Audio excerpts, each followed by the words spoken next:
Hello and welcome to another episode of the Essex League Cricket Podcast with myself, Billy Roan, Alfie Taylor and Philip Marsh. Boys, how are we? Alf? Yeah, not bad, Bill. What have I done this week? It's that's what I've done. It was last week, probably. No, a few tugs. What's it? Adam Zampa. I got sent a meme about Adam Zampa and his coffee, so it sparked an idea, and now I've gone full Adam Zampa. I've got beans everywhere. Yeah, I saw that, mate. Yeah, remind me of my chemistry lessons at school. Yeah, I've got the lab coat, got the bins, Bunsen burner. Yeah, really good. Yeah, I'm quite happy with my bean to cut machine, mate. I can't be doing with any of the. Well, I'll make you one once it's all over, Bill. If allowed, mate. If allowed. Philip, how are we? Yeah, I'm surviving on Tassimo coffee, Bill, which I thought was quite posh. To be honest with you. Moving That's a house, step up from airplane coffee, mate. Yeah, moving house this week, buying, selling. So it's been stressful. My hair's definitely greyer than it was. Sold your club. All right, mate. Hold on. Go on, Phil. I can't neck it, and the rest.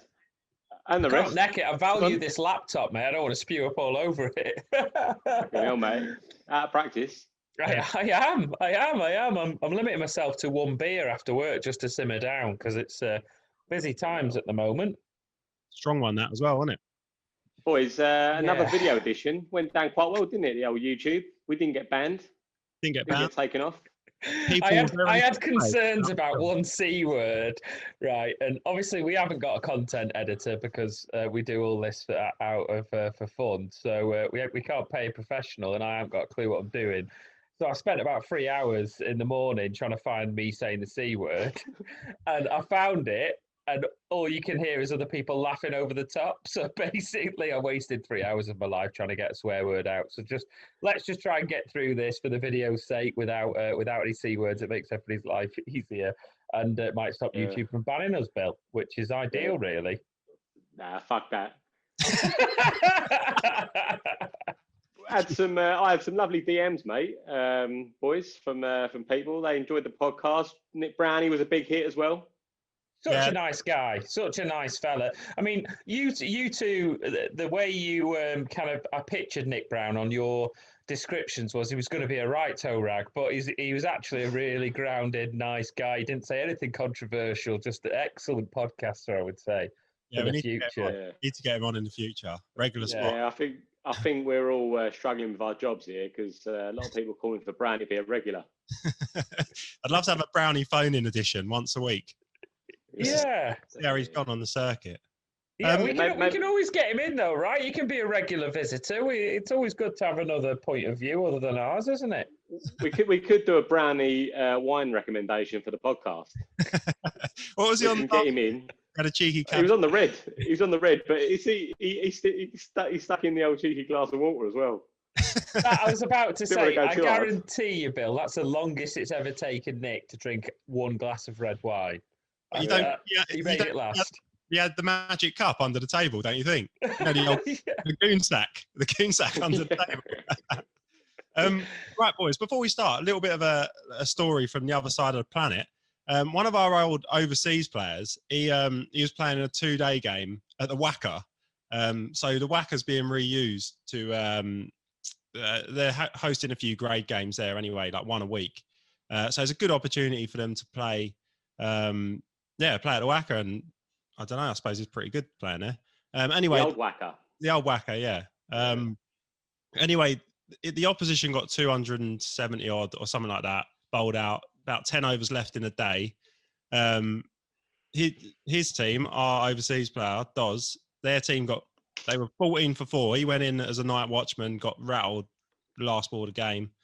And then what happened? They came back the next day, and then COVID. There was a case of like COVID over there, so everyone was told that there's going to be a curfew, and they were waiting for the text to see what time the grade games were finished. So all they had to do, they had 6 wickets in hand, was survive until 1 o'clock. Right. 12:45, lost the last wicket. How do you feel about that? Then straight into lockdown. Well, I think that just sums up Australia, though. Get the games of cricket in. 1 o'clock comes, get home. Like lockdown. But first of all, get the cricket in. So it's like COVID will wait for cricket. No one will get infected in the cricket field. I thought Australia had got rid of all the cases anyway. Have they had a resurgence? There might be one case. When they get one the whole country's locked down, mate. One case in WA, whole of the state shuts. How good's that look for the old? There's no chat at the end of the game there, is there, boys? No. That's rolled for 80 odd. I've played quite a few teams like that where they've lost a game in the car's bosh. Gone. No shower, nothing. Straight in the white. But yeah. Have you ever seen anyone other than Phil? We didn't see it, but get in the car in their pads and just drive straight off after they got out. I've never done that, have I? No, you went and sat in the car and didn't do the covers. Well, yeah, this year, yeah, that was very poor from me. You were young though, naive. Yeah, I am a bit of a mardar, so mate, I hate losing and I hate getting out, so it absolutely destroys me mentally. I have to go and have a word myself. That doesn't come across in this podcast. Yeah. Another thing, boys. Actually, I don't know whether any of you watched the Big Bash the other day. I've tried to watch as much as I can of it. Did anyone see Andrew Tyes bowl that sniff to James Vince? I did, yeah. What a glare. Why don't Vince bowl more seam bowling with that glare? I always thought he looked a bit weedy, Vince, but I was a bit scared. You scared? Yeah, I was. It was bang out of order, though, wasn't it? I don't know. Disgraceful. I don't think that was on purpose. Oh, Billy. No, did he say sorry? Actually, why would he say sorry? I don't care, does he? The Aussies have got a bit of previous, so I don't remember. I don't know whether you, Alfie, in particular, will remember, but the Aussies have basically got the underarm ball banned from cricket, didn't they, against New Zealand in that one-day game? Yeah, I'll do the same, mate. I don't know if it's the same, but... Well, it's the equivalent, isn't it? P-rolling one you can't hit or bouncing one over your head is the same thing, I suppose, isn't it? I do think, though, Phil... What was the backlash? He just got sprayed a bit on social media. I don't think he cares. He hasn't said. I don't think he said anything. No, he apparently he's quite a nice guy. He's played a lot of county cricket, isn't he? Doesn't mean that you can't have a head loss. Yeah. Well, how do you balance? But it's difficult to balance sportsmanship with either winning or not losing, though, isn't it? Where do you draw the line? Well, the only thing is, only he knows whether he did that on purpose or not. Yeah. Has he said anything? Why would you say anything? Because he's going to get asked the question, isn't he? Yeah, just say, it slipped. I don't know. Well, yeah. I wish I could slip in a bouncer like that. Mate, it was a floaty, slow bouncer. It weren't even a quick one. It rolled to the keeper. It was one of Phil's in the indoor nets. And maybe Vince was just pissed off he didn't pick it and put it out the ground. He probably could have hit it if he tried hard enough. Forget he needed a stepladder, mate. I mean, what's worse? Sorry, Al. What's worse, right? The bowler meaning to do that, or the fact that Vince is pissed off? I mean, come on, mate. Like, I remember my first 100. Like, do you know what I mean? Like, fucking Big Bash. I don't think it's an important game, and he's a 98 not out. Like, fucking, you won the game. Bill, if someone did that to you, right? I know you of all people, you would have called him well, we would have had to edit this podcast if you said. Listen, like, mate. In club cricket, I probably would have done, because bigger stage. But if I was a pro and I'd scored a lot of hundreds, you look like a bit of a dick. It's not as if he's fucking like a tail ender who's never scored 100 before. But in club cricket, I would have called a geezer a bellend or what a hero. What about you, Phil? What would you have done? Not that you would have got there, but hypothetically. Well, had I been on 98, bearing in mind my highest score ever is 96, I'd have probably thrown the bat down straight down the other end at him, Alf. It would have been uncontrolled rage. I definitely would have got myself a ban. In fact, Bill, who would you love to see that happen to? What professional? In any cricket? Off the top of my head, Steve Kirby. I don't think Ricky Ponting would have taken it that well, Bill. Ricky Ponting would have gone out and scored a fucking double 100 in the next game, though. That's the thing. It made you pay. But someone like Steve Kirby, who's fucking tail ender, Never going to get a better chance to score 100. Some kid the Panzer and laughs at him. He'd lose him, mate. Lose him. Come on. What about you, Phil? Me? Yeah, who would you give it to? Well, as I say, I'd have liked to have seen Ricky Ponting. Somebody like that, somebody who took themselves really seriously.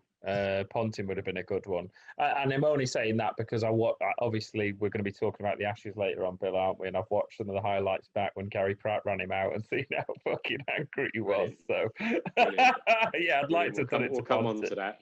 I think... What about you, Alf? Who are you fancying? I can't get out. I just would love to see Phil. Phil would be the best. Phil would be brilliant. I genuinely think I would have a meltdown. I think it would be because I've never scored 100, and if I was on 98, I probably would get myself banned for, if not the rest of the season, for the rest of my life, because it would be a bat going straight up the other end at him. I'm not even joking. Your voice goes so high pitch as well. Phil, when you lose it, your voice goes so high pitch. It's because my balls suck up into my stomach in preparation for what's to come, Bill, I think. I don't know where I'd rather be, though. I don't know whether I'd rather have the ball in my hand bowling it to you, whether I'd rather be at first slip, mid-on. I'd never talk to you again, Alf. Umpire. It's got to be the umpire, isn't it? Umpire. Do you know what'd be best, Phil? Just beam him. I think that's the worst, though, because you probably throw your bat at the bowler in anger and end up killing an umpire or something, wouldn't you, with a misaimed bat throw? All right, that's enough of decapitating umpires. Right, we've got we've taken a bit of a different angle this week, and Billy's going to talk us through it because, well, I'd only just fell out of my mother's womb when this happened, so. Yeah. Bill, fell out, Alf. That's a bit. You know what you're trying to say about your mother, there, mate. Completely uncalled for. Sorry, Mrs. Naylor, according to the podcast. I'll tell you what, Alf. If that's how it happens, I'm going to need to get the wicket-keeping gloves out the shed, and my missus, when she's due. Catch it. Baseball mitt. Boys, by the way, do you like my prop? I went into the garage. I thought I'd dig out a few. I haven't got a bat no more, so I found my old Chingford hat. Have you got a number on the back of it, Bill? Is that complete with number? Oh, sorry. Excuse the goblet. I have got a number. Yeah. What's that? How many runs you scored that season? You got? No, mate. It's my average. It's my average. Bowling average. It's my little prop, boys. I want to see a prop next week, boys. By the way. Can you? What you got? No. What you got? No, they're behind you, Alf. Yeah, Alf, I did notice on the last podcast, the first video one, that you'd put a couple of bats in the corner. It took an hour. I watched it for about an hour before I noticed. So I think you need to bring them front and central next time. Yeah, I think you need to pad up actually next time, Alf. I might create like a cricket shrine in the office. I'm moving house, so the new house, I'm going to have the games room, if you like, cricket themed, just for the podcast for you, Bill. So, any Chingford memorabilia you've got lying around. How's it going, Bill? Bill, get us on to Channel 4. Boys, quickly. So tomorrow, after my rant about the Indian TV not being shown over in England, or the cricket coverage not being shown on English TV, Channel 4 have listened to me, and they put in a £7 million bid and managed to secure live cricket for the first time on terrestrial TV since the 05 Ashes. So I thought, to mark this historic occasion, I think we should go back and review the 05 Ashes, the greatest series that's ever been played. Wouldn't you agree? I like you said, Alf, you were probably, what are you, 30 now, aren't you? I was 14. 14. So you were old enough to take it. I was a bit late. I was due late. Yeah, you probably had more pressing things going on at 14 years old, Alf. Yeah. But Phil, me and you were 20 odd, weren't we? Yeah, I remember. I don't remember much about the detail of it, but I remember the summer being an absolute, golden, mate, golden.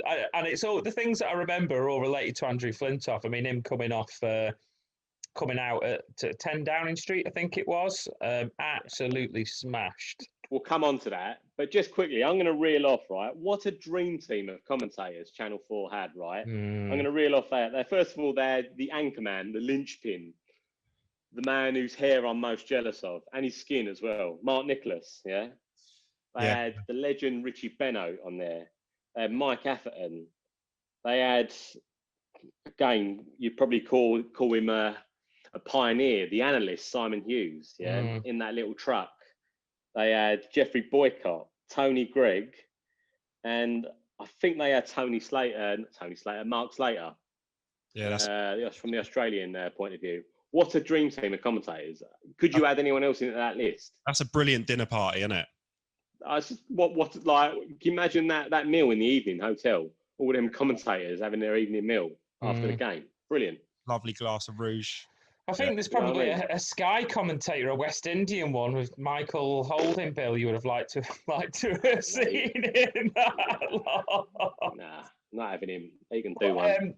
Again, I watched the highlights again today, obviously, because I knew we were doing this today. And just to hear Richie Benaud's voice over cricket is something I miss personally. Do you know what I miss personally? Or my first ever memory of the 05 Ashes is seeing. It was my first ever Test series I watched, and it was I think you picked a good one there, Alf. It's the reason an absolute corker. But seeing when it was like a beautiful sunny day and seeing the Empower sign like laid across the front. Yeah, iconic, mate. Iconic. I think the Vodafone kit. Honestly, that's I mean that we'll go. I think we'll start with the first Test at Lords. Yeah. Now, where were we all when do we all remember the day one of that Test? Where were we? I was in school. You were in school. I think I was. Alf was in maths. I was in double science. I'm trying to work out whether I was in London during that, Bill. We don't know. 2004. No, I'm trying to work it out. No, I would have been down. I'd have been in the office, mate. And I don't think in those days you could stream it, could you? It's not like you could just log on to Sky and put your Sky details in. So Channel 4, Phil, that's what we're talking about. All you needed was a normal TV. Good point, Alf. No, I think I'd have been working. So again, I'd have been in the same situation as Alf. Obviously, being a hairdresser, Bill, you'd have been probably telly would have been on in the background, would it? Yeah, I was. Yeah, I was then. I had a week off that week. I remember I was in Sheffield. I bet you, of course, you did. I had a week off. I was in Sheffield with one of my mates. We'd just seen Pendulum. Remember Pendulum? Is that drum and bass group? Yeah. We'd just seen Pendulum at the Octagon in Sheffield. Nice. So we're all a bit hanging, and we had the smallest little TV. It was one of them TVs. You know, like the fucking Alf. You probably won't know what this is, but TVs didn't used to be that thin. They used to come in like boxes, mate, and weigh like a ton. Cathode ray tube ones, CRTs. Yeah. And you had to move the aerial. Yeah, it was a student house. We had to move the aerial. Yeah. Problems. So me and my mate were watching it on this grainy little TV. And first memories of that, I don't think I've ever seen an England team or any cricket team so pumped up and so sort of determined to put down a marker of like, we can compete here. Have we ever seen? I mean, just to go back some of the points on that first day, you had Ponting who got pinned by Harmison. No one checked to see if he was all right. Yeah, Langer got done first ball, didn't he? Yeah, on his elbow. Harmison was rapid. Yeah, they all were. Like the noise at Lords. You had Flintoff bowling round the wicket to Gilchrist. Like that was always going to be a plan for the whole series. Just laid down a proper marker, and then it was just destroyed by Glenn McGrath within the space of half hour. Oh, what a spell! What an absolute spell! But he was a bowling machine, wasn't he? Really, line and length, just short of a length. See if you can fend that away. And when he was at Lords as well, I was seeing Bill the slope. The slope. Some would cut back like a foot left to right at one end, and then other ones would just go straight as a. Now, I'm sorry, even if it's at 80 mile an hour and you're an international batsman, how the hell are you meant to play that? Yeah, It's impossible. Well, it didn't, did they? That off stump. That one that Flintoff got. That off stump and ball. It kept low as well. It sort of skidded. Actually. It looked to me like it had skidded and cut back. He just cut back, and he was too late on it. He didn't even swing his bat, Bill. He didn't even swing his bat. No, that's why it looked like it kept low. He put his bat down half hour later. I think Gilchrist had to sidestep it, didn't he? Shouldered arms to it as it went past him. He got impaled. But just going back on that point, boys, about like how pumped up England were. Have we ever seen a club cricket team like as pumped up for a game? Like we've all played like, I wouldn't say big games, but sort of local rivalries, or cup finals. Have we ever seen or played in a team who's got so pumped up for that first sort of initial start to a game? Yeah, I think. Yeah, I can't remember too far back, but I know that we've been pumped up for a lot of games, and I can only remember the last ones. I remember one of the boys, left arm spinner, be listening to this. He was so pumped up, right? You know when someone goes for the high five, goes straight through you, just hit me straight in the face. and went for the chest bump as well. Like took the first pole, went for a chest bump. Who does that? Went for what? It was a Sunday. Went for the chest bump. Went for one of them. Yeah, one of those. I can't know. And if it's the bowler I'm thinking of, he ain't got much of a chest either. He ain't got much of a chest, nah. No. He's cute. Phil? No, I don't. You can't get a bit tasty up north.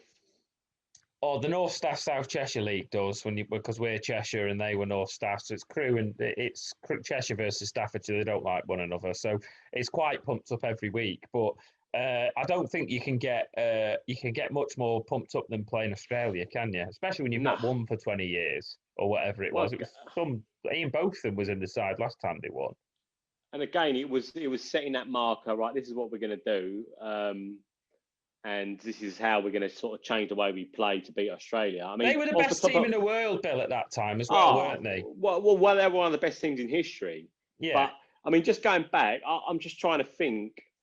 I remember playing in the game. I don't know if you played, Alf, but in terms of laying a marker or setting the tone for the game, yeah, and probably set the tone for the match. We played in a cup final, the old Evening Standard Cup final against a team called Lordswoods. And I touched on it briefly last week about, the whole Lordswood rocked up. They had all the matching kit. They had a former test bowler playing for them. They had all the fucking running drills and all the cones and all that. We rocked up. We were meant to have like a commemorative kit turn up. That didn't make it. Didn't turn up. So some players had to borrow shirts, yeah. And some players didn't have shirts. So it was just a shambles. We had no matching shirts. Anyway, I think it was the second over of the game. It just summed up sort of the golfing standard and and abilities in the two sides. Talking about getting pinned, right? You had one of our opening bowler who was probably quicker than him, yeah, as a bowler. This geezer, so he's come in, right, and he's floated this ball up. This geezer's absolutely drilled it back at him, right, head high. He's got to catch it. It's gone through his hands, hit him on the bonds. It's gone flying up in the air. Our mid-offs caught it, and that was the first wicket of the game. We all like jumping around, celebrating. Our opening bowler, he's laid out on the floor, but we didn't care. And that set the tone. We got absolutely battered in that game. But that set the tone for how we played that year. You do feel like telling bowlers when you turn up and you see them marking the fucking run-ups out with spray paint. You do feel like saying, "Have a day off, no, mate. It's fucking club cricket." Tape measures are the worst. Oh no, piss! You're not playing county cricket. Piss off, mate. That would get me riled up straight away. Bill, that game, the Lordswood game, is. Were you playing, Alf? Yeah. You nearly got us over the line, son. Nearly though, Alf. What happened? I was 12, mate.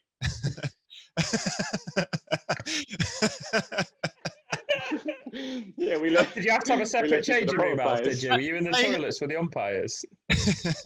Not in them days, Phil. Not in them days. Take that for me. They had Amjad Khan, wasn't it? Amjad Khan was the opening bowler, and I nicked his jumper because they beat us. That's it. Yeah. That's it. He's Sussex kid as well, didn't he? About 6 years after that. Really good jumper as well. I've actually still got it. It's at my mum and dad's house. I'll bring it out for the next podcast. just quickly, because we're sort of digressing from the topic. But I opened the bat in that game, and they had quite a sharp opening bowler, and I was all pumped up to face Amjad Khan. Anyway, this other guy opened the bowling. He was quick for about 9 balls, and he slowed right down. But his dad got me out of the other end. I shouldered arms. And his old man, he's in good nick, to be fair. You know that he's old man. You know David Masters' brother. Yeah. David Masters' And dad Dave as well, yeah. You got done by Dave Masters' dad. I know. Did we double on it? You put down somebody's throat. How's he got you out, Bill? No, I shouldered arms, and it hit my bat onto the stumps. got a little bit of bounce off the seat. And then he picked up a pension on Monday. Did he even celebrate, Bill? Was he embarrassed for you? Did he just sort of say, sorry about that, mate? They didn't think much of me. Billy's name don't come up when you look play cricket. He's not in the first 100 averages. Yeah. I didn't set the world light in that game. Oh dear. Anyway, Lordswood, that's fucking Chatham. So I had to put up with all the chavs give me a bit of stick, and I, it wasn't a good day for me. Did you crumble, Bill? Nah, not really. But It sounds like you're crumbling now, mate. Nah. I think you need to talk to somebody about that day, Bill. Anyway. We've all been there, mate. We've all been there. We wish we'd not even got out of bed. Second turn. Anyway, boys, back to 05 Ashes, Channel 4's coverage. So, obviously England lost that game by 239 runs. But what we did see in that game was obviously a few things. You saw the emergence of Kevin Peterson pumping Glenn McGrath into the members' stand. And like Alf mentioned earlier, you saw the iconic Test playing shirt, the Vodafone Admiral cricket shirt. Will that shirt ever be worn as like a retro cool shirt, like the 1990s World Cup shirt or last year's World Cup shirt? Will that be an iconic cricket shirt? Yeah, but the only thing is now that teams don't like to go with the old baggy sleeves, do they? And I think that's what makes that massive, isn't they? Massive. You could hide all sorts in there. Yeah. Well, they did, didn't they? That's probably why that ball swung so much. yeah, exactly. And then you saw obviously Kevin Peterson. Alf, you're probably a good one to ask about this. You had Kevin Peterson with the woodworm. Yeah. Now you had a woodworm. Was that your inspiration? Well, it's funny that actually, because I bought one because his brother played for our club, and then he had a torch. I think was it a torch or the flame? The yellow one. The yellow one. Anyway, I ended up somehow inheriting KP's one that was broke. And I used it in the nets for a bit, and then I bought one afterwards because it was I just loved the little carving out the side. Yeah. How good was Peterson's brother, by the way? I didn't know that. He was all right, Alf, wasn't he? He didn't set the world alight, but he had. Was he overseas pro? Was he picking up wages? Or was he just amateur? Well, Peterson's mum's Scottish, so you qualify, don't you? Do you know what about him actually? Because KP was sponsored by Red Bull. I was like 14 years old and just getting a case of Red Bull. Brilliant. Yeah, nice. That for the weekend, wasn't I? Yeah, so still buzzing off that now, aren't you? Still got the case, mate, I think. Still got the case. KP's lid as well, actually, whilst we're on it. Yeah, never. Oh, obviously, the emergence of the Mohican. The skunk. That's it. Oh, man, embarrassing. I mean, even then, it wasn't fashionable then. It looked stupid then, didn't it? Well, I'm just obviously being in the beauty industry, being a hairdresser. Like, back then, I reckon 60-70% of my male clients, I reckon I used to get the bleach out. It was either for the Beckham highlights, or I did a few Mohicans in there. I remember when I asked you to highlight my hair, and you flat refused it. You can't highlight. No, I think I did. Yeah, I just want a little bit of a brightener in the winter months. So Bill said you can fuck off. No, I just said embrace the ginger feel. Embrace it. Don't hide it. Oh, mate, yeah, no blonde highlights, but it was shocking, Alf, wasn't it? Yeah, I mean, I think potentially your hair is at the length now. You could pull that off, mate. I don't think I could, mate. I reckon you could. What do you think, Bill? I don't think I want to. No, Alf, you must have had a bit of bleach in your hair. Bit of colour? Yeah, I've had highlights, lowlights, all at the same time. Yeah. Phil, again, like that haircut's a bit hazy because it was about 15 years ago. But up north, it was in fashion last year. Yeah.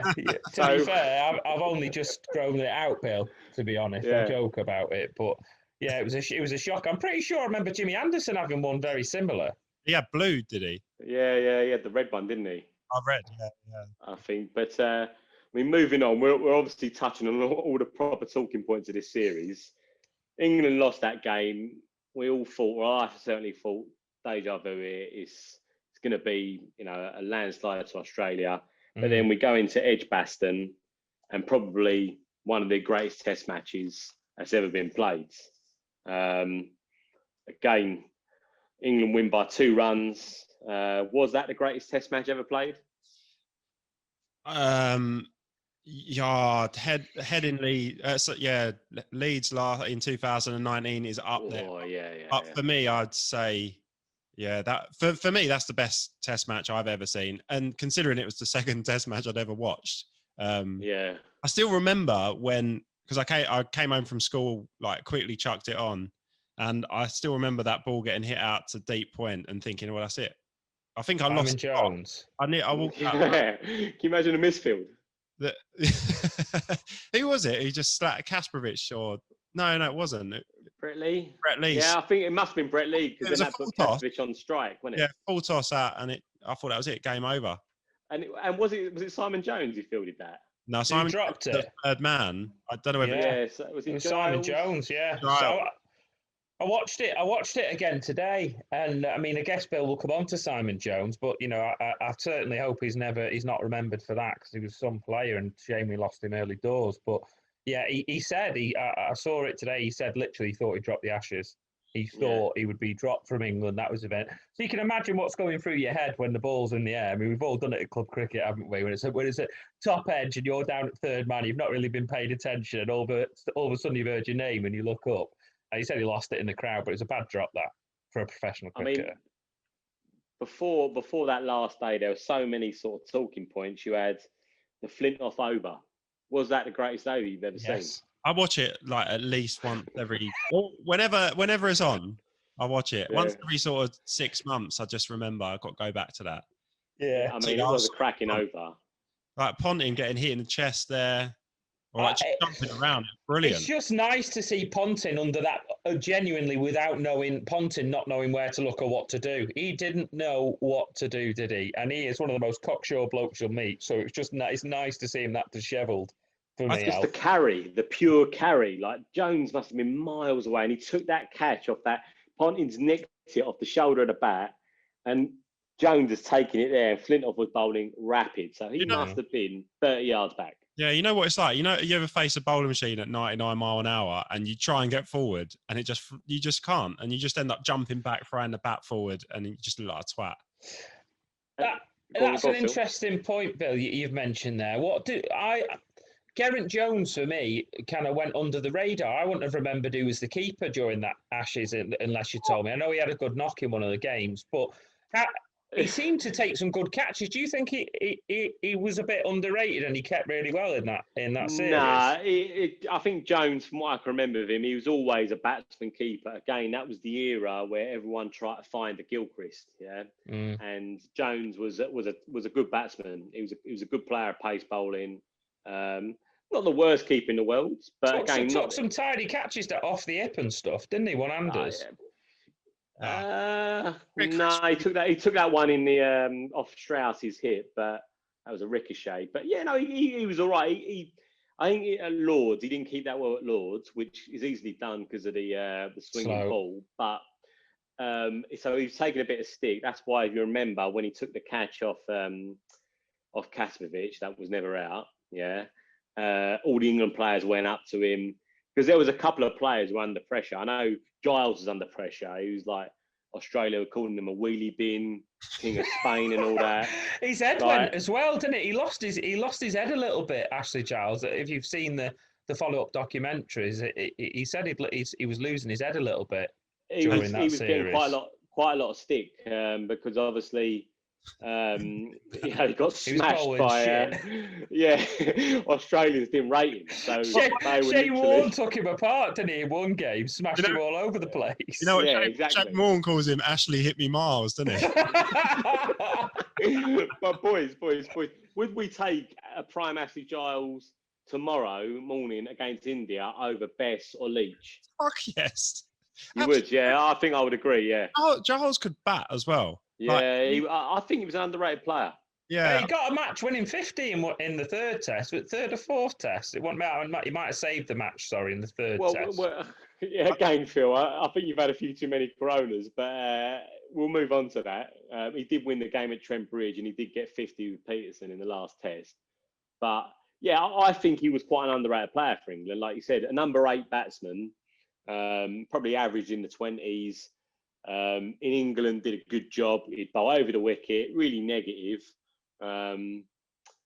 And he got a bit of stick in that first Test match, but come back, got Ponting out in the first innings, got a few more wickets. Warren gave him a bit of tap. Yeah, actually hit me miles. Actually hit me miles. Still calls him that as well. He must be rent free up there, mate. I think Ashley Giles always knows he wasn't a marquee name, but again, I think good cricket, and like we said, I think we'd take him now, wouldn't we, boys? Yeah, without a doubt, I'd take Monty. Just a few other talking points. We've got to rattle through this. We're only in the second test, but me and Phil had a little discussion about this on the group yesterday. The Flintoff Brett Lee embrace. Now, I think too much has been made of that. Like, it's just two geezers shaking their hand after a game that everyone does. It's iconic, really. Yeah, because the cameraman took a picture of it. Like, but it was made this sportsmanship and all that. Like, I actually asked him the question. What did he say to you? What did he say? He said, Flintoff said, "Unlucky mate, let's go for a beer." That was it. Well, exactly. Well, that's what we'd all say, wouldn't we? I mean, personally, I don't think there's much in that. I think, Bill, you're right. It's because that camera, that image captured when you see it live. When you see the video of it, it's actually they're only kneeling down for about 2 seconds. It just seems because it's a still picture. It looks like they were there for 5 minutes having a chat when they weren't really. I just think a bit much is made of that. To be fair though, Bill, I was a kid watching it. You were an adult, and that for me was like, that was brilliant. Like, I remembered it all those years later when I went and asked him, what did it? That's my only question I asked him. Mm. Well, listen, I'll put it into context. Yeah, I doubt it's probably the same thing. But Alf, do you remember a game when we played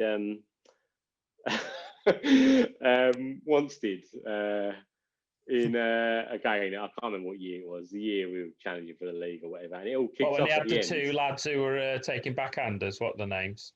Mervyn and Marvin, is it? Yeah, I don't think we should get into that, Phil. But, sorry, I've hit a nerve. I'm not allowed to say that. Well, no. I mean, I don't know all the facts, but there was a game. Me and I think the ECB did, but anyway, carry on. It was getting pretty heated in that game. Yeah. To the point where Alf was obviously chirping quite a bit, and they've got an annoying little weasel who plays for them. And he unfortunately he got the winning runs for him and went up to Alf and screamed in his face. And that's when one of our players took offence to it and again fronted up to him. And then the other Wanted batsman, old boy, went up to raise his bat and go hit the other player. While all this was going on, some of the Wanted players was on the pitch. I shook their hands, and that was the end of the game. I didn't get no fucking credit for that. It's all kicking off on the other side of the pitch. I shake Geezer's hands while the game's not going on. Like, that's where's exactly the credit in that? That's exactly the same. You know what I mean? Like, if I could have, if everyone's celebrating, and before he's got to celebrate, he's gone, well done, mate, bent down. I just think too much is made of that. Well done, Bill. No, do you not agree? Do you not agree that too much is made of that? No. I think it's brilliant. Inspire the generation. Yeah, if it only serves to teach the kids that no matter how much you hate each other, at the end of the game you shake hands and your mates at the end of the day, then it's a good thing, isn't it?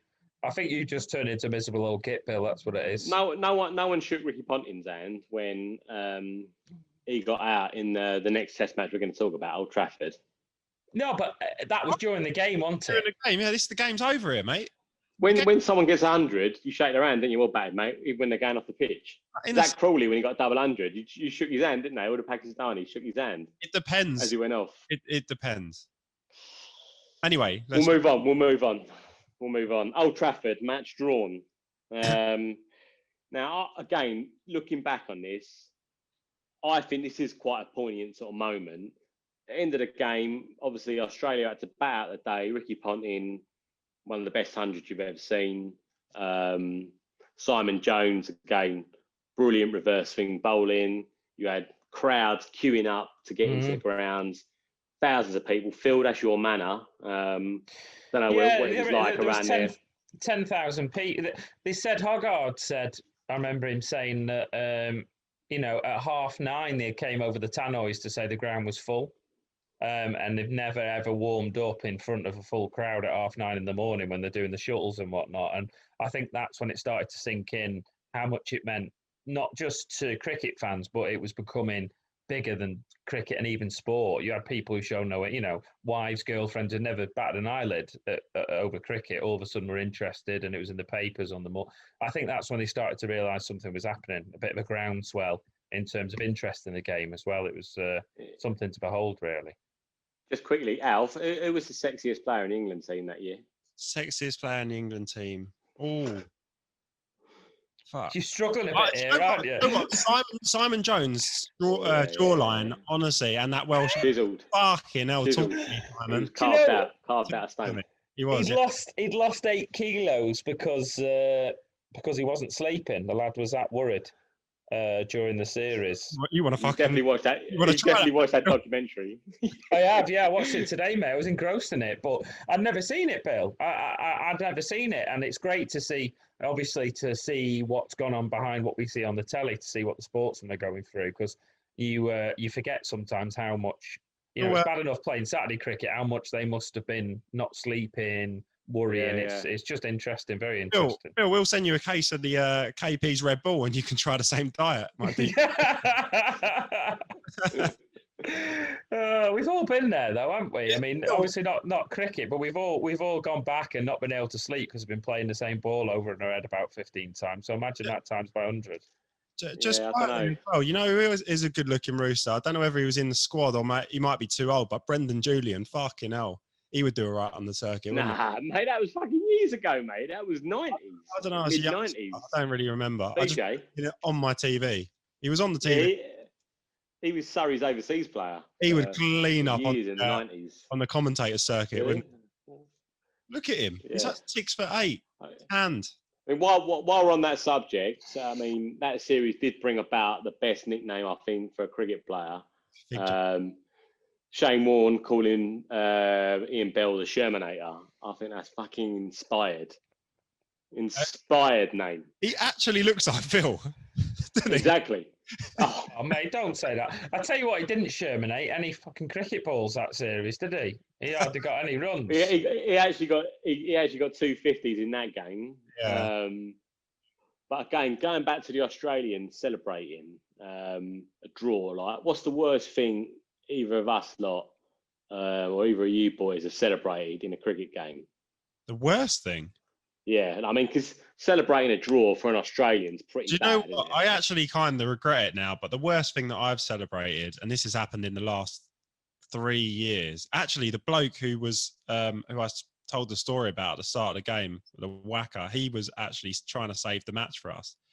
And we ended up beating, it was Wanstead as well.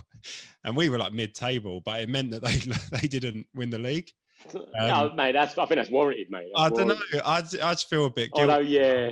It's just like... No, not guilty, but they've come second. Away from home as well. Away from home. Oh. Yeah.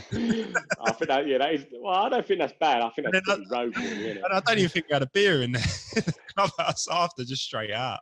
Yeah, see that, boys. I like you fellas next year. So, that's the first thing that comes to mind. So if anyone from Once is listening, I'm sorry, man. Yeah, sorry, lads. Phil?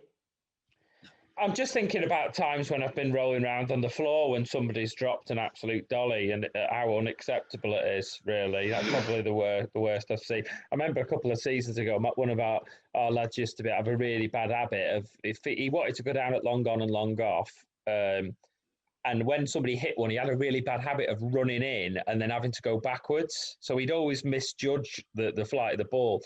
And one year, it was an absolute dolly, skied up. He's come running in, gone up for it, had to dive backwards, tripped over, hurt his leg, and we had to ring an ambulance and he had to go to hospital.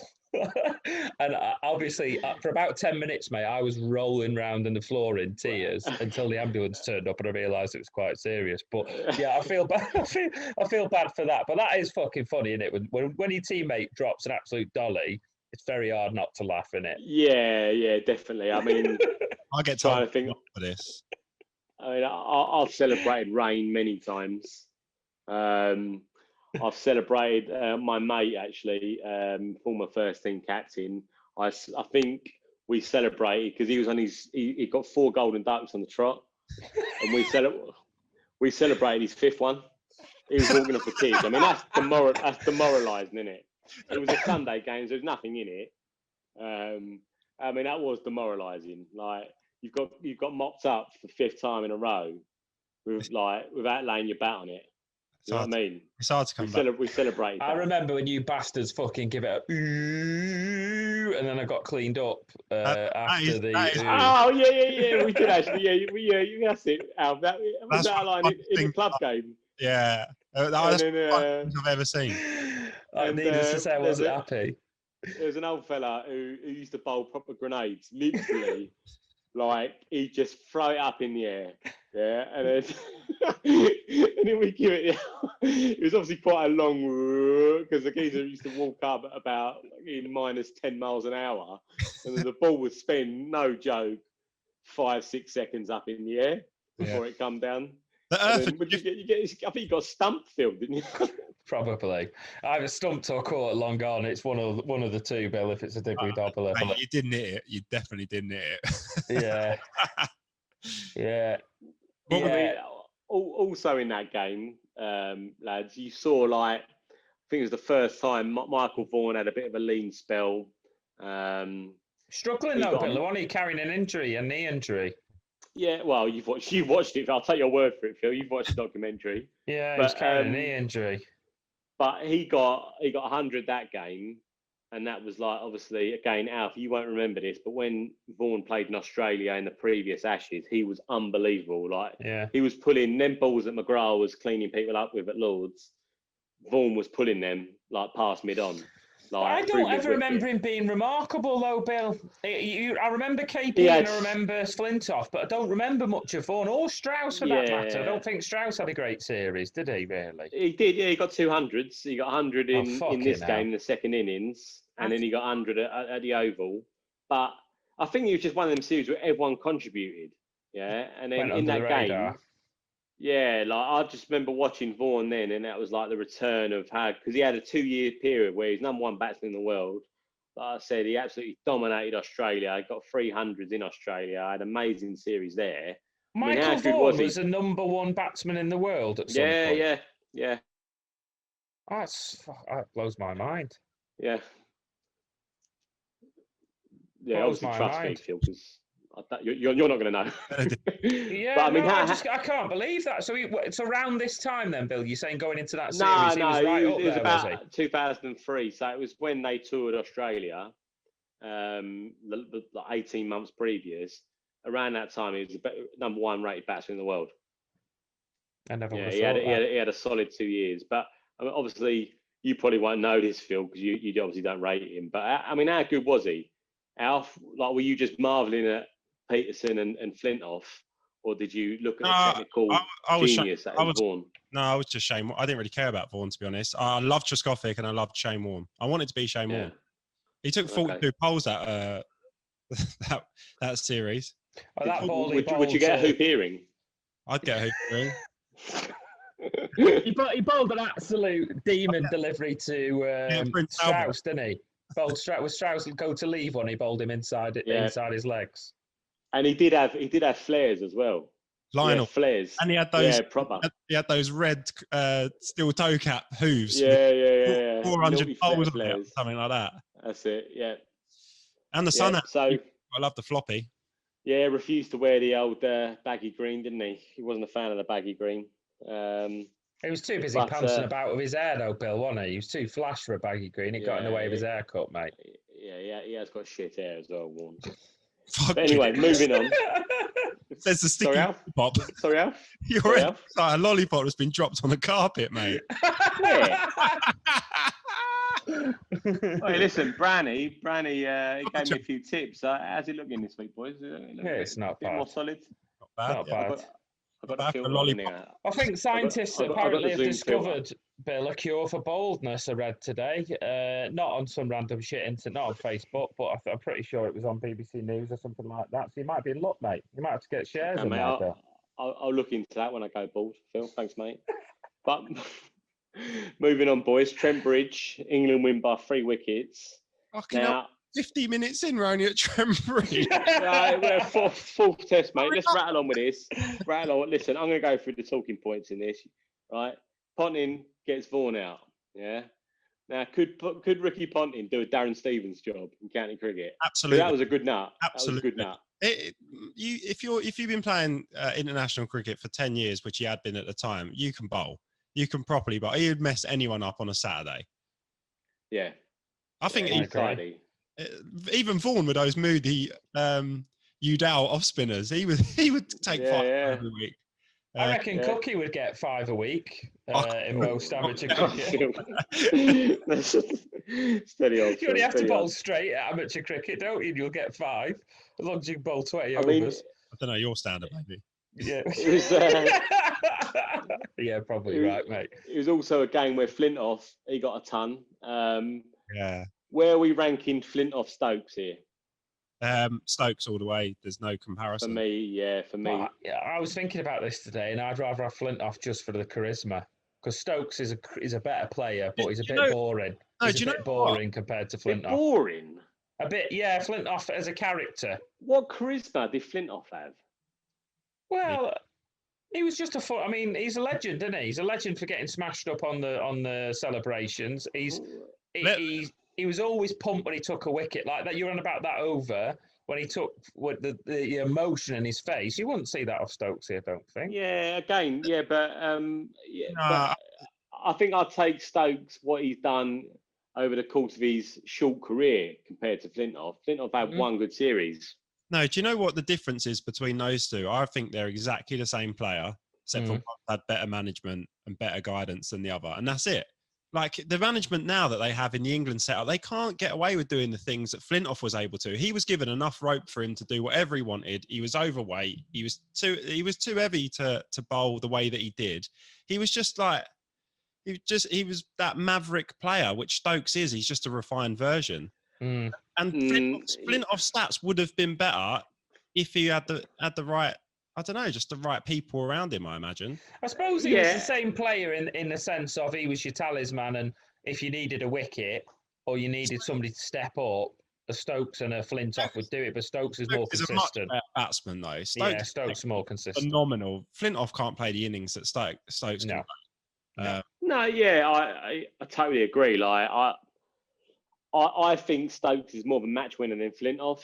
I think he's proved that he's won more games of cricket than Flintoff has, to be honest. But Flintoff, the thing is with Flintoff is, and this is what I will say about him, is when Ricky Ponting says that he's one of the best bowlers you've ever faced, that's when you sit up and take notice, yeah? And also I think a lot of other bowlers benefited from Flintoff, yeah? So he probably didn't take the wickets and got the fifers that he should have done, but he allowed other bowlers or that bowling unit to prosper off the back of how good he was. Yeah, well, he only took he played how many tests? 60, something like that. He only took 3 fifers. Yeah. So yeah, I don't know. And he played when you could cheat, like properly cheat as well. When was the last time you saw a cricket ball do what he could do with it? Yeah. Or Simon Jones for that matter. Yeah, Simon Jones was that noise. Honestly, sometimes I wake up with a stiffy in the middle of the night. What, that leg stump to off stump swing ball that cleaned that geezer? Honestly, every time I hear it, hard on straight away, no doubt. Do you prefer a good nut, that takes the off pole, or do you prefer an unbelievable one drive down the ground? No, or a pull shot. As a batsman, I think I prefer the off stump being rocked. What do you like watching? What do you like sort of wanking off to? I think go on, Al. Sorry, mate. This podcast, Bill, just freeze it on your end. Yeah, well, this is why we've done the video. And I can see your This is why we've done the video format. Your end. I think the on drive's a mark of a good player, though, isn't it? Somebody hits a lovely on drive, you think, oh, fucking hell, he can play. Yeah, well, he's in form, isn't he? He's in form. Yeah. But Yeah. I mean, also in that game, I think I'm right. I do know this series pretty well, but was that the game where Gary Pratt runs out Ricky Ponting? Brilliant. Yeah. Brilliant. Ponting fucking steaming up the stairs, going fucking mad at Duncan Fletcher. It's brilliant. Was there a single there? No boys? way, fucking near. No, Damien Martin didn't have the best series. Mate, some of those inside edges he was giving out. I was about to say that he had some shocking LBWs, and he runs the captain out, yeah. And then Ponting, what do you reckon he said to Fletcher? You're a cheating South African prick, probably something along those lines. Would he have had a pop at him for having no neck? Back in the shell. He just had a little testicle there as a chin, but it was like the geezer at a Family Guy, isn't it? Do you know Gladstone Small? Gladstone Small. He had no neck. He was just had a little bollock on his chin there. Bill, what do you reckon would have been said if it was Mickey Arthur up there and Ponting went at him? Do you reckon Mickey was jumping? Yeah, but he would have done like Nassim Hamid over the fucking balcony, like his bollocks would have been spilling out of his shorts. Yeah. And Andre, bowling coach. Did you notice that he had trousers on the second test, Mickey Arthur, first couple of days? 40 degrees as well. Because his nuts were spilling out the bottom. Mickey, you can't do that on telly, mate. You can't do it on telly. There's kids watching. I mean, to do that in the member stand as well, with all like members, kids and that. Because I mean, Ponting don't hold back, did he? He fucking lost his shit. Well, apparently they were trying to. They knew he was getting pissed off with the sub fielders, so they just pushed his buttons and it worked, didn't it? Because he he was fuming. I don't know. I think Vaughan milks all this, yeah. Yeah, he milks pretending to be a tactical genius. Vaughan is like, obviously he's proved he's a top captain, yeah, but he has milked every little aspect of this series. Like, we chose balls from whatever the 2002 batch. We knew they'd swing more, and we thought they'd play on the fact that Ricky Ponting was losing it, so we kept bringing Gary Pratt on. But the fact of the matter is, Simon Jones never bowled a ball again for England because he had to come off. So I think he does milk it, but right. What did he actually do, Simon Jones? Was it his knee? Ankles. He had a splinter. His bone was splintered. But he still took 5 wickets in his last game for England with a dodgy ankle. Carrying the injury. Yeah, he I did. think so. Yeah. Oh, he does look like he's wincing when he comes off at the end of the game a little bit. Obviously, you know why now. But what a player to lose! What a player to lose as well. He'd have taken hundreds of wickets. Yeah. He was like Jimmy Anderson, wasn't he? Bit quicker. Yeah. I don't know. Jimmy was as quick as him when he was young. Simon Jones's control was phenomenal. I don't know. Simon Jones was never a new ball bowler, but like you see, his control, he'd come back. You've got the sandpaper on it and that for a bit. He did the old. What was that all about? That was his. I think that was Gareth Thomas, the Welsh rugby player celebration. I think anyway. Use that one. But moving on, lads. Moving on.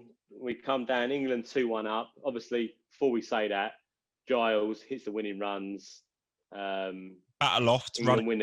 Or was it Hoggard?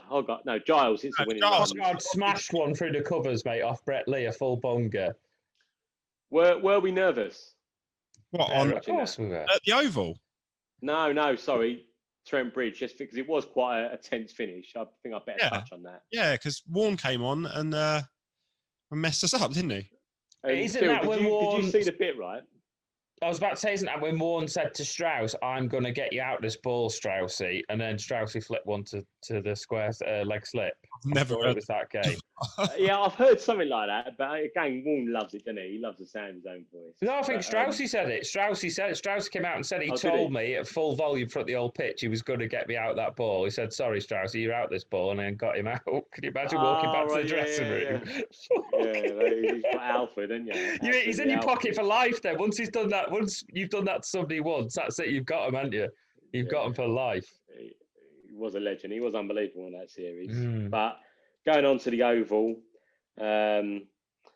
match drawn. England win the Ashes. When did we all think? Obviously, I'm trying to remember where I was watching it. I think it was a Monday, so I would have been at home. Monday was usually my day off. No, actually, I tell you what, I wasn't working then because I just quit my job in London, in a salon in London, and sold my scissors. I had an expensive pair of scissors, and I just booked Magaluf. I was going all day to Magaluf for the boys. Straight over to BCM with your fucking samurai scissors in your hand, Bill, were you? No, I sold them. I funded. Yeah, the whole holiday was funded off selling the bag of my tools. Oh, fucking hell. What came out? That's quite a big step, Bill. What came over? You just fancy a few horrible women in BCM? Is that what it was? Well, it was good summer. I thought, fuck it. Fuck it. Ashes in the bag. Exactly. Yeah, exactly. Win the Ashes, go to Magaluf. You've definitely bought an imitation Ashes, haven't you? Which has come out at some point on the holiday. That's definitely that's got you written all over it, Bill. By the pool, just carrying Ashes. No. We had something, but it weren't the Ashes, mate. And if I did have one, it would have got lost in BCM. At 7 o'clock in the morning. What a place! Thank fuck it's shut. Anyway. But again, I don't think there's many places to begin. Like just on day 5, really, going into that day, England had to block out or had to bat the majority of the day. I think we saw one of the best innings played by an English batsman, Kevin Peterson. Welcome to the party. Welcome to Test cricket. Yeah, I still remember him. Just those sniffs that Brett Lee was bowling. Sean Tate, he got his 100 off, didn't he? Drove him on the up for extra cover, and that ball absolutely raced to the fence. And I just remember it was just absolute bollocks. Actually, I said that is the second question that I asked Brett Lee. I was like, "Who's the best batsman that you've ever bowled against?" And he said at that time it was KP. He was like, I genuinely couldn't bowl quicker than that. No, he was flat batting him straight down the ground, mate. He was flat batting him, wasn't he, KP? No, I don't think that was Brett Lee. It's a good effort, Phil. No, I'm sure. I'm sure. It was McGrath. I remember that. It was McGrath. I don't know. Actually, it might have been Brett Lee. Anyway, he was in good nick, so it could well have been Brett Lee. You're thinking of Dale Steyn. He did it to Dale Steyn. No, mate, watch the highlights. Watch the highlights, Alf. I'm sure he was flat batting Brett Lee. Brett Lee was bowling half volleys and he was going straight down the ground. Well, that's not flat batting, then, is it? It's a drive. No, I mean a baseball style drive. He did pull one. I do remember roughly, but I'm talking about the bouncers at his face. He was hitting 18 rows back. So he had a spell, didn't he, Alf? Just before tea, obviously, Shermanator just nicked off. Gilchrist at that one-handed catch. With the Vaughan. Vaughan had nicked off. Then the Shermanator got out. Yeah, first ball. And then Peterson come in. McGrath bowled him a rip snort of a bouncer, hit the shoulder, given not out. And then Brett Lee went hard at him, just before lunch. And he's come in. Again, another classic Vaughan moment, Peterson's come in. He said, I don't know what to do here. Like, he's bowling rapid at me. Shall I just see him off? And Vaughan always maintains, said, look, just play your natural game, KP. Just take him on, hit him for boundaries, do what you can. And it's like he's almost taking credit for one of the greatest knocks in Ashes history. But to be fair, KP was only 24 at the time in his 5th test in the biggest series of his life. The biggest game of his life. Don't you? You forget that, Alf. He's 24 years old, mate. What, at 24, I was still getting caught at mid-on in the first over. Like, he needed to be told what to do. So I wouldn't have any doubt that happened. And KP would be the first one to come out and say, no, he fucking didn't say that. Well, he might well have done. He was going out with Caprice at the time. Remember her, Phil? Yes, I do, Billy. Yes, I do. That's an interesting one. That was an interesting one, wasn't it? For the laptop's just gone up a couple of inches, Phil. Yeah. Just an inch and a half. Yeah, something like that. But anyway, boys, England managed to do it. Giles, 50 not out. Channel 4, what a beauty. And then it was a bit of an anticlimax because Australia needed 340 to win. And they were made to go out and bat for 3 overs or something. Yeah. And then the old light meters come out, I think, and then they went back off again. And then it was like, how can they end this game in the right manner? Like, it wasn't as like England take the last wicket and that, or they hit the winning runs. So it was Rudy Cookson and Billy Bowden, yeah. They fucking stole the show. They minced out to the middle, right? And they just went up to the they had a little chat in the middle of the pitch, and they went off to the cameras were all on them and that, and they just flicked the bowels off and took all the stumps out. Proper stole the show, and that was the end of the series. Anticlimax, wasn't it, Bill? Yeah, anticlimax, really. And then England win the Ashes, and then went on to one of the biggest nights out on the biggest circuits. Going the week, yeah, night and day, and then night again. I reckon before Kurtzen knocked those bowels off, I reckon Flintoff must have been 8 Stellas in. I was going to say that, right? We've all done this, haven't we? 4 minutes. We've all done this. Like we've all like, it's going to be rained off or game's over at cricket week. We've all sunk a few beers in there. How many beers do you reckon Flintoff had? Genuinely, had he had a little sip of a beer before like the game was officially over? Oh, without a doubt. You can get beer. Alf, don't they have like beers ready to go in the changing rooms, or do they get brought in as soon as the game's over? How's it work? I'm sure they must have beers on ice. Oh yeah, sorry, Alf. What was it like in the England dressing room, Alf? Did they bring beers out? Well, you've been in around the Essex one when they've been in finals and stuff. How does it work? They just arrive. There's always a fridge in the changing rooms, and they're all like someone will go and stock them from somewhere. Like there are always beers. Mm. Do you reckon they all got together and that they would have had a beer after the last game? They would have, wouldn't they? Yeah, that's tradition. They all went in each other's change room, didn't they? Or they all went in the England change room and had a beer and stuff. But who do you reckon was a proper dark horse on that night out? Who was the animal?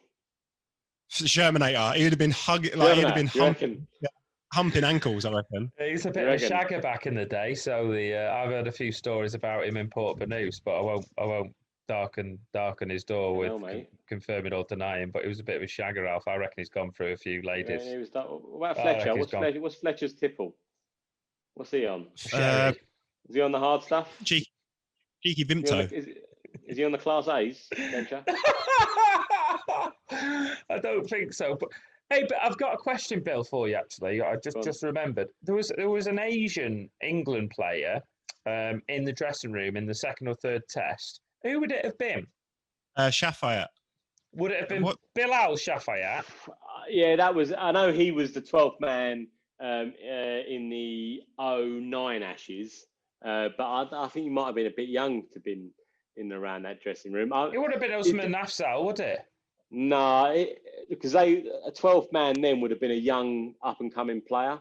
Like they didn't have, or Gary Pratt was the 12th man, wasn't he? Yeah. So they would have just picked top fielders. Yeah, I saw a lad of playing age. Not a coach. I just wondered who it was because I don't remember there being an Asian player. Well, I'll tell you what, Trevor Penny, remember him, the batting coach or the fielding coach? England milked it. They were that desperate to get good fielders on as 12 men. He was 12th man at Trent Bridge. Trevor Penny. Sorry, I've got to go on a bit of a mission here. So what are we doing, Phil? The dog needs a wee, Bill. The dog needs a wee, mate. It's unfortunate case of being on for a bit. I had to sort her out. Apologies to distract you there, Billy. Home's under the hammer. Yeah. I was just giving guided talk. Boys, I think that wraps up our alternative view and review of the 05 Ashes. Returning to Channel 4. I'm buzzing. Buzzing. I can't wait, Bill. Listen, I can't wait, mate. I can't wait for this. It's gone are the days. Like I've got Sky Sports. I've got the whole package. But it's something about having terrestrial TV. All right, mate. What is it? 130 quid a month, is it? You got proper Sky, have you, lad? He's talking about quid a month. Sky Plus, 60 quid a month. Fucking dear, isn't it? It's dear as well. But it's good. I'm happy to have Channel 4. So some of the kids who mum and dads haven't got Sky, that's what it's about, isn't it? So the younger generation can watch it rather than not everybody can afford Sky, can they? I definitely didn't have Sky, and I don't even think I would have played cricket if I didn't watch that series. Yeah, Alf, your dad definitely would have had one of those dodgy boxes though back in the day when he 100%. Still got it, mate. Still got it. The old Moody cable. Yeah. Guess all them dodgy German channels. Oh yeah, specialist interest ones. Boys, quickly, because this has gone on forever, hasn't it? Let's quickly run through the India and England test just sharply. What do we?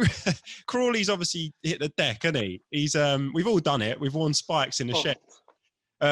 Worn spikes in the pavilion, and everyone like tries to trot through. If you got the half spikes, you can kind of get away with it, and if you got the trainer spikes, you can always get away with it. But if you're wearing your fresh Adidas brand new boots or whatever, and you stack it over marble, you've only got yourself to blame. Yeah, like trying to balance on his heel, Alf. Marble.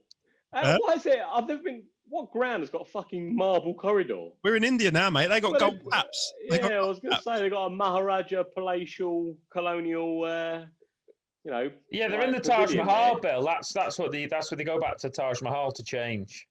That's the bicycle. Oh, right, okay. Bicycle bubble. I didn't see that on Skyfall's news. Or we reckon that they said he's done his wrist, right? Do you reckon that's just he's had 5 days on his own in the hotel room? I don't know. It's a good cover up. Or there's a couple of conspiracy theories here that Dan's gone and done him. He's already, I think Dan would have played. Tyes has gone and done him on the marble, saw him in the spikes and just slid him from behind. Little nudge like. Well, I think Ollie Pope was going to be the one who's going to be left out, wasn't it? I don't know. I think Pope was on his way back in, wasn't he? Well, I'd say not, because actually, yeah, I've not. He only got added to the squad a couple of days ago, didn't he? Yeah, but that was before Crawley hit the deck. Well, like you said, it might have been a cover-up. He's had the old isolation glitch, hasn't he? Pam Shanks. That's it, yeah. Proper good download speed. That's it. What do we think the team's going to be, just quickly before we move on to the questions? I think I know what it's going to be. Well, yeah, I think it's sort of self-explanatory. It's just whether Mo and Ali plays instead of one of the batsmen. But Ali will play. I think they'll go... I think they'll go with Burns, Sibley, either Stokes or Dan at 3, Root at 4, then either Stokes or Dan at 5, and then Pope at 6, Butler 7, Best, Leach, Anderson or Broad, and then Jofra Archer. I don't know, you get Mo and Ali in that team, to be honest. Mo in, Jofra, Jimmy or Broad, and then Leach. You think they'll leave Bess out? I think they'll leave Bess out. I personally would, but I don't know. You can leave a guy out who's taken, 5-wicket haul. I know it's the worst 5-wicket haul in history, but I think you've got to back him. To be honest, I personally, I think they have to stay with him. You want him to get experience in India as well, don't you? Really? Yeah. Well, you want to win in India, but all about winning. I can't see them.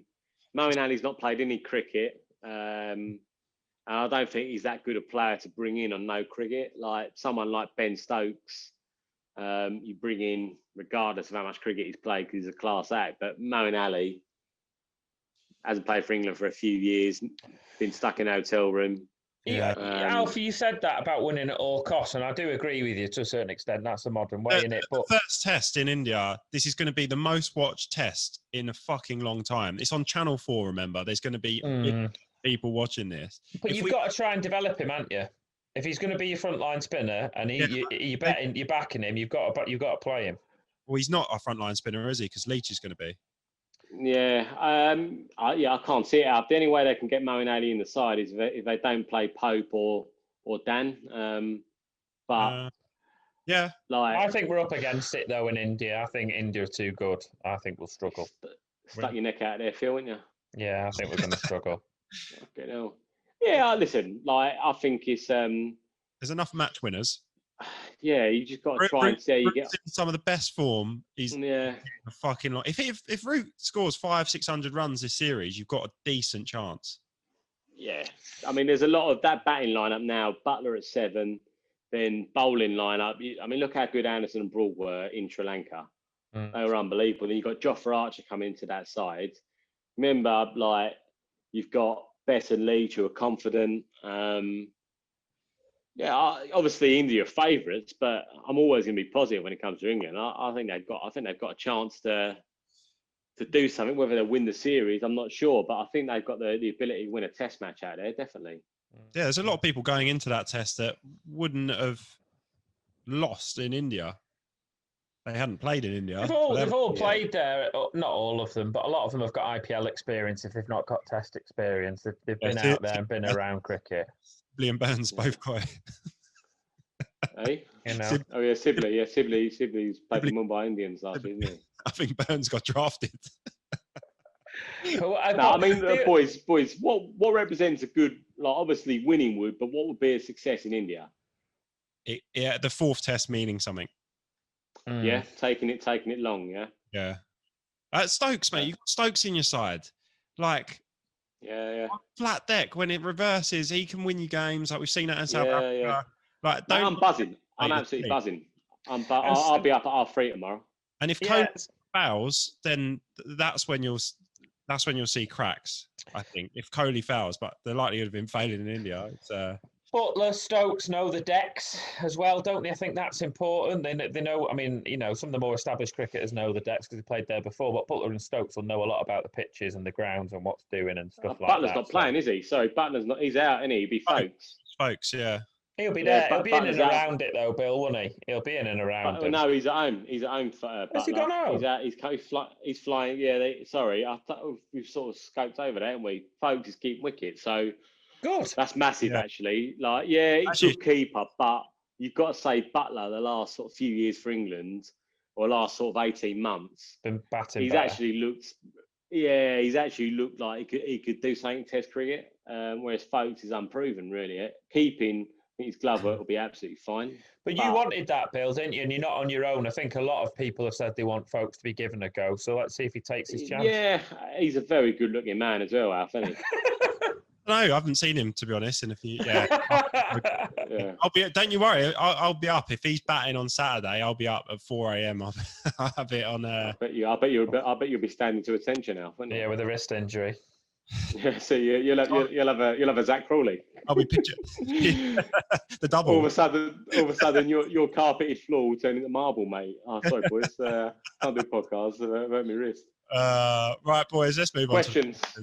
My back's going here. Time for this. And this fucking stinks. This hat as well. Alex, we can always leave the questions for next week, mate. If I know you've got prior engagements. Let's do one. Let's do one because we've got Tom who wrote in kindly. Right, hey lads, hey there lads. Big fan of the podcast. I'm the brother of the now infamous Jamis from the last 2 weeks. Jamis, absolutely slated. The gun, yeah. The mercenary. Right, he goes. I've had a touch of the. Well, this is brilliant. I've had a touch of the Stuart Broads over the last few years. Scared shitless of anything short over the speed of 70 mile an hour. This is not something you want to tell the world. I just thought I'd sack it off and carry on as a bowler, but I thought to get back in the nets and try again. So I put myself at the mercy of you boys and the listeners.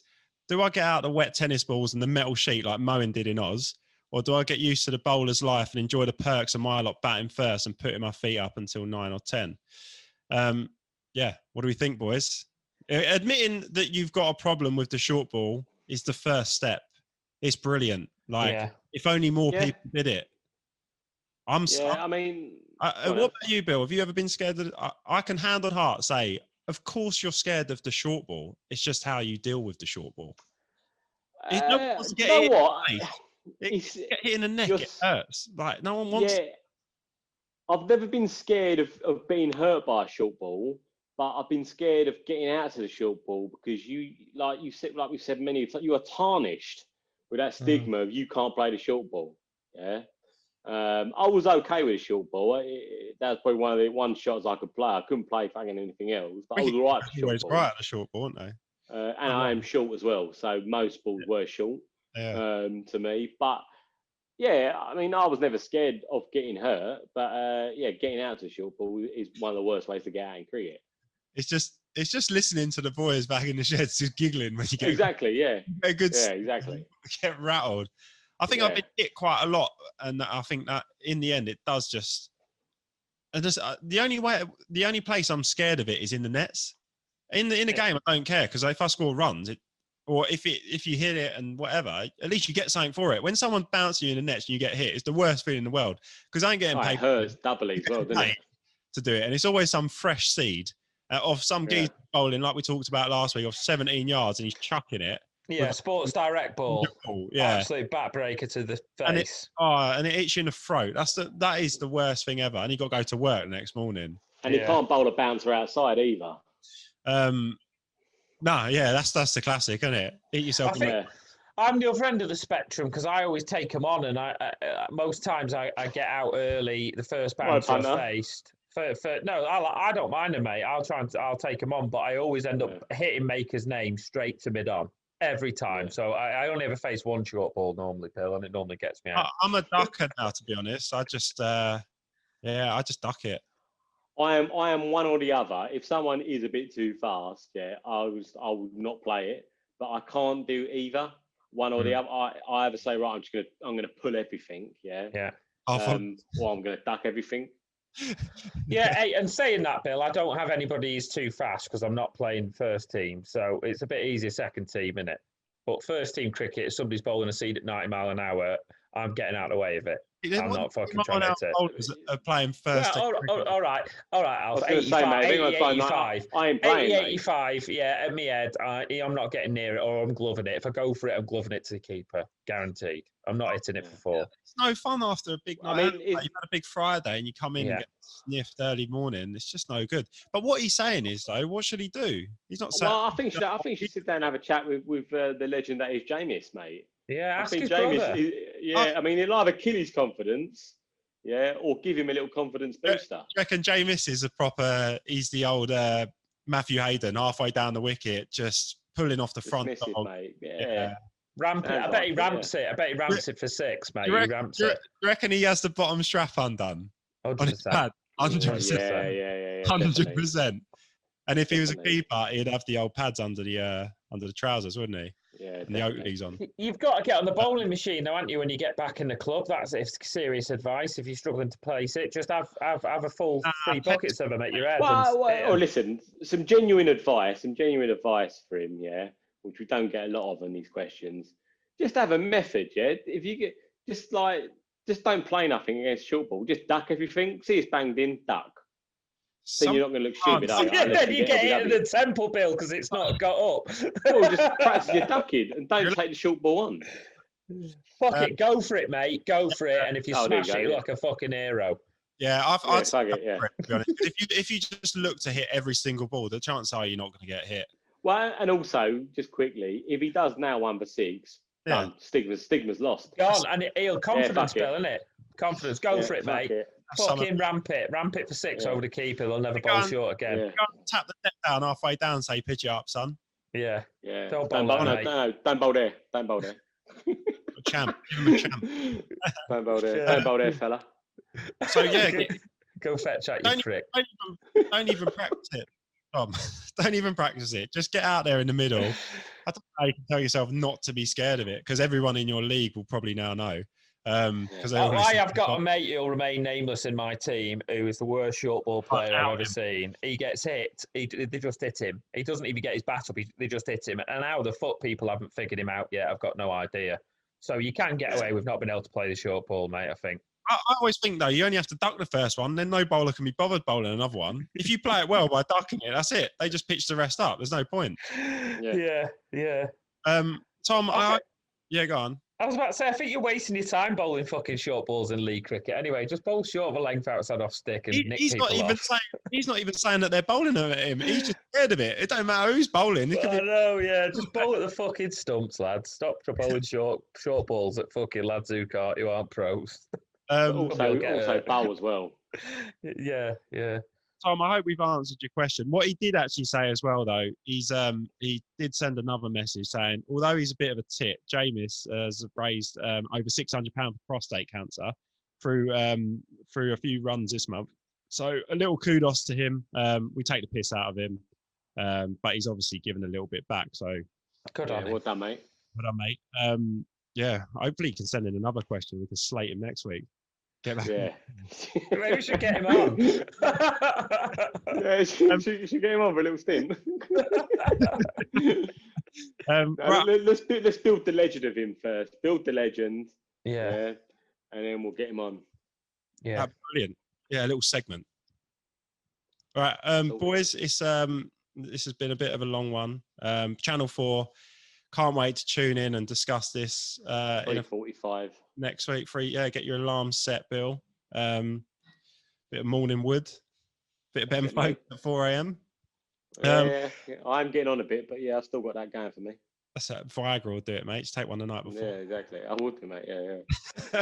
Righto, boys. Thank you very much. Fun. Thanks for listening, and we'll see you next week. Good stuff. See you later. Bye. Yeah.